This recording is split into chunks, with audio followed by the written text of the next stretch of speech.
ইরানের সঙ্গে Israel America যুদ্ধের 12তম দিনেও চলছে লাগাতার হামলা পাল্টা হামলা।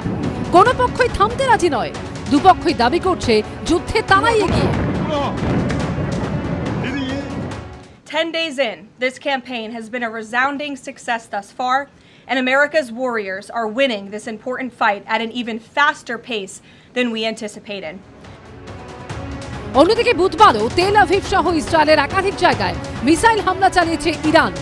ইরাকের বাগদাদে আমেরিকার দূতাবাসে আঘাত হেনেছে তেহরানের ড্রোন।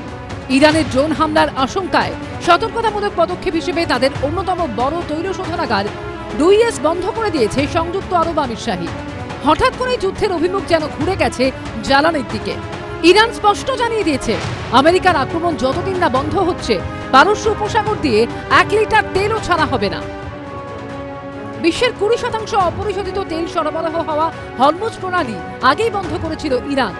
আমেরিকার চাঞ্চল্যকর দাবি, এবার সেখানে মাইন বিছোতে শুরু করেছে IRGCর নৌবাহিনী।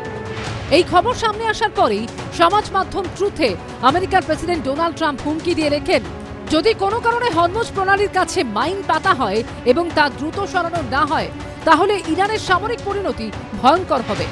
হুঁশিয়ারির কয়েক ঘন্টার মধ্যেই হরমুজ প্রণালীর কাছে ইরানের নৌবাহিনী লক্ষ্য করে জোরালো হামলা চালায় আমেরিকা।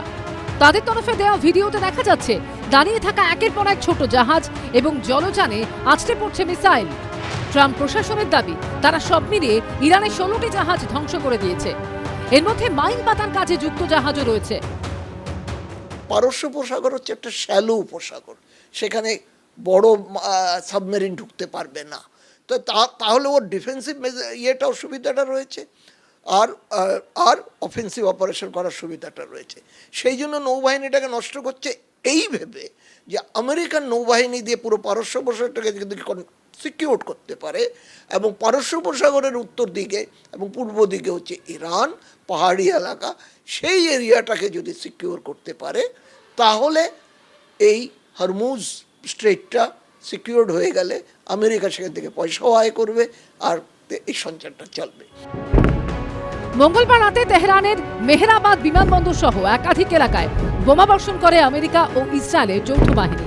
তেহরানের তেলের ডিপোর কাছেও বিস্ফোরণের শব্দ শোনা গেছে, দেখা গেছে কালো ধোঁয়া। পাল্টা জেরুজালেম, তেল আভিভে মিসাইল হামলা চালিয়েছে ইরান। বাহরিন ও ইরাকের কুর্দিস্তানে আমেরিকার সেনাঘাঁটি লক্ষ্য করেও ইরানের হামলার খবর মিলেছে। আমেরিকার বন্ধু দেশগুলোকে লাগাতার টার্গেট করে যাচ্ছে ইরান। আমার পেছনে কিন্তু বেন্টলি গাড়ি শোরুমের আশপাশ কিন্তু পুরো ফাঁকা, সব কিন্তু ওয়ার্ক ফ্রম হোম আছে এখানে। সুতরাং অনেকে বলছেন যে ভয়ের পরিবেশ নেই, রিয়ালিটি হচ্ছে, গ্রাউন্ড রিয়ালিটি হচ্ছে ভয়ের পরিবেশ যথেষ্টই আছে।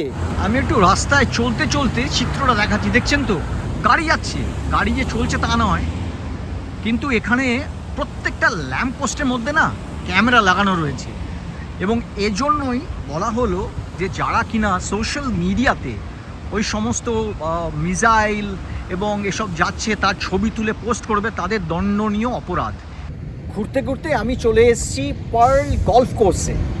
দেখুন কি অপূর্ব গলফ কোর্স, কিন্তু কোনো জনপ্রাণীর দেখা নাই। শুরু থেকেই ইরানে ইসরায়েল ও আমেরিকার আক্রমণের বিরুদ্ধে সরব ছিল স্পেন। প্রধানমন্ত্রী পেড্রো সানচেস এই হামলাকে আগেও অযৌক্তিক বলে আখ্যা দিয়েছিলেন। আর তারই প্রতিবাদে এবার যুদ্ধের মাঝেই বুধবার ইসরায়েল থেকে তাদের রাষ্ট্রদূত প্রত্যাহার করে নিল স্পেন। শিবাশিস মৌলিকের রিপোর্ট, এবিপি আনন্দ। এবিপি আনন্দ, এগিয়ে থাকে, এগিয়ে রাখে।